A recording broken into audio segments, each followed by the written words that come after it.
बादशाह औरंगजेब ने संभाजी महाराज को इस्लाम कबूलने का हुक्म दिया।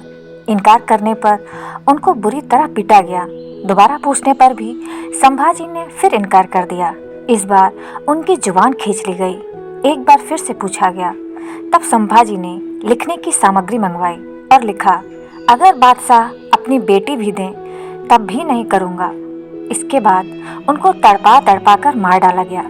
हिंदी स्वराज के नायक छत्रपति शिवाजी महाराज के बेटे संभाजी महाराज के त्रासद अंत की यह दुखद कहानी ब्रिटिश भारत के डेनिस किनकेड नाम के सिविल सेवक और इतिहासकार ने लिखी है। डेनिस ने ये बातें अपने शिवाजी द ग्रैंड रिबेल नाम से एक चर्चित किताब में लिखी है। यह किताब 16वीं शताब्दी के स्वराज के महाराज और भारत में ब्रिटिश सामाजिक जीवन 1608 से 1937 तक के इतिहास और औपनिवेशिक भारत के अंग्रेजों का एक क्लासिक विवरण है। क्या हुआ था उस दिन? ऐसी यातना कि रूह कांप उठे। किताब के अनुसार इस्लाम कबूलने से इनकार करने के बाद संभाजी राजे और उनके कवि व दोस्त कलश को जोकरों वाली पोशाक पहनाकर पूरे शहर भर में परेड कराई गई। पूरे रास्ते पर पत्थरों की बरसात की गई, भाले चुभाए गए। उसके बाद उन्हें फिर से इस्लाम कबूलने के लिए कहा गया। फिर से इनकार करने पर और ज़्यादा यातनाएं दी गईं। दोनों कैदियों की जुबान कटवा आंखें निकाल ली गईं। इसके बाद उनके एक एक अंग को काटा गया और आखिर में शरीर के कई टुकड़े कर दिए गए। इसके बाद भी औरंगजेब का मन नहीं भरा तो उसने 11 मार्च 1689 को संभाजी के सिर को कलम कर दिया। महाराष्ट्र में एक कहावत बेहद चर्चित है। कहा जाता है कि औरंगजेब ने संभाजी राजे की हत्या करने से ठीक पहले उनसे कहा था कि मेरे 4 बेटे में से अगर एक भी तुम्हारे जैसा होता तो पूरा हिंदुस्तान का कब्जा मुगल सल्तनत में समा चुका होता। दरअसल औरंगजेब के चारों बेटे योग्य नहीं थे। बताया जाता है कि संभाजी के 100 के टुकड़े तुलापुर की नदी में फेंक दिए गए थे, जहां से निकालकर कुछ लोगों ने उनके अंतिम संस्कार किए थे।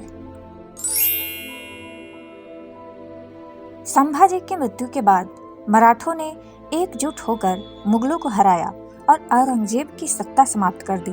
1681 में जब औरंगजेब का चौथा बेटा मोहम्मद अकबर जब बगावत कर दक्कन में ही कुछ बागी सैनिकों को लेकर अलग हो गया तो औरंगजेब ने उसका पीछा किया और बागी सैनिकों को बुरी तरह परास्त कर दिया। अकबर ने तब संभाजी की शरण ली। संभाजी महाराज ने अकबर की बहन जीनत को एक चिट्ठी लिखी। औरंगजेब तक वह पत्र पहुंचा, दिल्ली लौट जाएं वरना दक्कन में ही बनेगी आपकी कब्र। पत्र में लिखा था, बादशाह सलामत को दिल्ली लौट जाना चाहिए। एक बार हम और हमारे पिता उनके कब्जे से छूटकर दिखा चुके हैं। अगर वो जिद पर अड़े रहें तो हमारे कब्जे से छूटकर दिल्ली नहीं जा पाएंगे। उनकी यही इच्छा है तो उन्हें दक्कन में ही अपनी कब्र के लिए जगह खोज लेनी चाहिए। संभाजी ने औरंगजेब को दक्कन से लौट जाने या दक्कन में ही अपनी कब्र की तैयारी करने से जुड़ी जो श्राप दिया था वह आखिर में सही साबित हुई। मुगल शासक आखिरी समय तक दक्कन पर कब्जा नहीं कर पाए और औरंगजेब 88 साल की उम्र में दक्कन में ही दफन हुआ। मेमोरेस डी फ्रैंकोइस मार्टिन फोर्ड में मार्टिन ने लिखा है कि 1689 की शुरुआत में संभाजी महाराज ने अपने महत्वपूर्ण प्रमुखों को कोंकण के संगमेश्वर में एक बैठक में शामिल होने के लिए बुलाया। 1 फरवरी 1689 में जब संभाजी महाराज बैठक समाप्त करके रायगढ़ के लिए कूच कर रहे थे तब औरंगजेब के सरदार मुकर्रब खान ने महाराज की सहायता से संगमेश्वर पर हमला बोल दिया। फ्रांसीसी गवर्नर जनरल मार्टिन ने अपनी डायरी में लिखा है कि उनके करीबी लोगों ने उन्हें धोखा दिया। ऑपरेशन गुप्त रखने के लिए कहा गया और सभी ऑपरेशनों की योजना बहुत सावधानी से बनाई गई थी। मराठों और शत्रु सेना के बीच संघर्ष छिड़ गया। मराठों की संख्या कम हो गई। अपने बेहतरीन प्रयासों के बावजूद मराठा दुश्मन के हमले को पीछे हटाने में असमर्थ रहे। दुश्मनों ने संभाजी महाराज और उनके साथ मौजूद कवि कलश को जिंदा पकड़ लिया।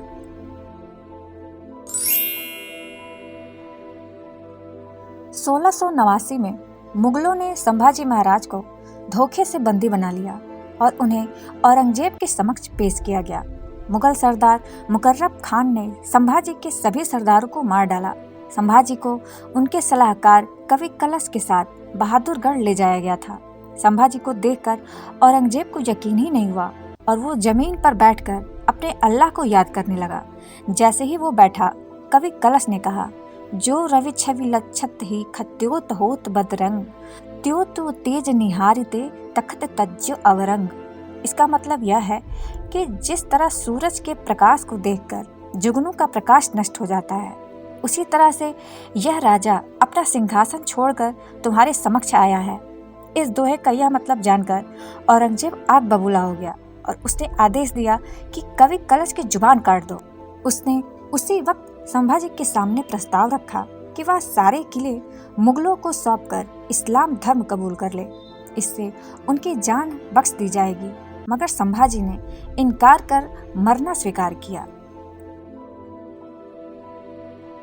संभाजी महाराज दूसरे मराठा छत्रपति। अब थोड़ा पीछे चलते हैं, संभाजी की शुरुआती जिंदगी की कहानी जानते हैं। दरअसल छत्रपति संभाजी राजे शिवराजी राजे भोसले छत्रपति शिवाजी महाराज और महारानी सईबाई के सबसे बड़े पुत्र और मराठा साम्राज्य के दूसरे छत्रपति थे। संभाजी महाराज का जन्म पुरंदर किले में हुआ था। एक राजकुमार होने के नाते उन्हें छोटी उम्र से ही युद्ध अभियानों और राजनीतिक चालों का अनुभव प्राप्त हो गया था। संभाजी महाराज की देखभाल उनकी दादी राजमाता जीजाबाई ने की थी। उनकी सौतेली माँ पुतलीबाई भी उनसे बहुत प्यार करती थी। हालांकि उनकी सौतेली माँ सोयराबाई ने संभाजी महाराज के राजनीतिक जीवन में कई बार दखल दिया। मथुरा में पेशवा के साले के यहाँ रखा और मरने की अफवाह फैलाई। शिवाजी महाराज ने यह सोचा कि संभाजी को कुछ समय के लिए सुरक्षित स्थान पर रखा जाना जरूरी था। इसलिए शिवाजी महाराज ने उन्हें मथुरा में पेशवा के साले मोरोपंत के घर पे रखा। मुगल सैनिकों को संभाजी राजे का पीछा करने से रोकने के लिए शिवाजी महाराज ने यह अफवाह फैला दी कि संभाजी राजे की मृत्यु हो गई है। महाराष्ट्र पहुंचने के कुछ समय बाद संभाजी महाराज सुरक्षित रूप से स्वराज में आ गए। औरंगजेब ने 1682 में मराठों पर हमला किया। औरंगजेब की सेना मराठा सेना से 5 गुना बड़ी थी, जबकि औरंगजेब का साम्राज्य संभाजी महाराज के स्वराज से कम 15 गुना बड़ा था। औरंगजेब की सेना उस समय दुनिया की सबसे शक्तिशाली सेनाओं में से एक थी। फिर भी मराठों ने संभाजी महाराज के नेतृत्व में बहादुरी से लड़ाई लड़ी। नासिक के निकट रामजेस किले के युद्ध से औरंगजेब परेशान रहा। औरंगजेब के सेनापतियों को उम्मीद थी कि किला कुछ ही घंटों में आत्मसमर्पण कर देगा, लेकिन मराठों ने इतना कड़ा प्रतिरोध किया कि उन्हें किला जीतने के लिए 6.5 साल तक संघर्ष करना पड़ा। संभाजी महाराज ने अपने शत्रुओं गोवा के पुर्तगालियों, जंजीरा के सिद्दी और मैसूर के चिक्कदेव राय को इतना कड़ा सबक सिखाया कि वे संभाजी महाराज के विरुद्ध औरंगजेब की सहायता करने का साहस नहीं कर सके। नहीं, उनमें से कोई भी उनके खिलाफ जा सकता था। संभाजी महाराज के नेतृत्व में मराठों ने अकेले ही सभी दुश्मनों से लड़ाई लड़ी। किताब द ग्रैंड रिबेल के लेखक डेनिस किनकैड के अनुसार गुरिल्ला आर्मी तेजी से चलने और अचानक हमला करने में माहिर थी। वे छोटी छोटी बटालियनों में जमीनी जंग में मुगल सेना पर हमला करते और फौरन पहाड़ों में वापस लौट जाते और छिप जाते थे। रात के समय छिपकर हमला करना भी इन योद्धाओं की एक खासियत थी। शिवाजी की सेना में उस वक्त तक तोपखाना नहीं था, इसलिए ये योद्धा तलवारबाजी और छोटे हथियारों का इस्तेमाल करते थे। गुरिल्ला युद्ध शैली से त्रस्त होकर मुगल सेना पूरी तरह से असहाय हो गई। इसमें स्थानीय कबायली मुसलमान और पठान भी शामिल थे, जो बेहद लड़ाकू हुआ करते थे। ये आर्मी सिंध दुर्ग और विजय दुर्ग जैसे समुद्री किलों में हमेशा मुस्तैद रहती थी। ब्रिटिश भारत के एक इतिहासकार कैप्टन ग्रांट डफ ने अपनी किताब द हिस्ट्री ऑफ मराठा में लिखा है कि शिवाजी महाराज और उनके बाद संभाजी महाराज ने अपनी नौसेना का इस्तेमाल मराठा साम्राज्य को बढ़ाने में किया। उन्होंने उस दौर की नौसैनिक तकनीक अपनाने में कोई हिचक नहीं दिखाई। उनके जहाजी बेड़े उन्नत नेविगेशन सिस्टम और तोपखाने से लैस थे, जो उन्हें नौसैनिक लड़ाइयों में स्वराज को अजेय बनाते थे। उनका एक महत्वपूर्ण नौसैनिक संघर्ष कोंकण तट के पास जंजीरा द्वीप के सिद्दियों के खिलाफ था, जिन्हें अपनी नौसेना के दम पर उन्होंने पस्त कर दिया था।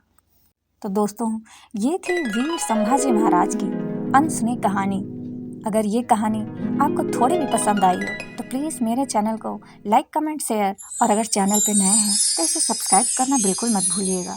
फिर हम मिलेंगे ऐसे ही एक अच्छी सी कहानी में। तब तक के लिए अपना ख्याल रखें। हर हर महादेव।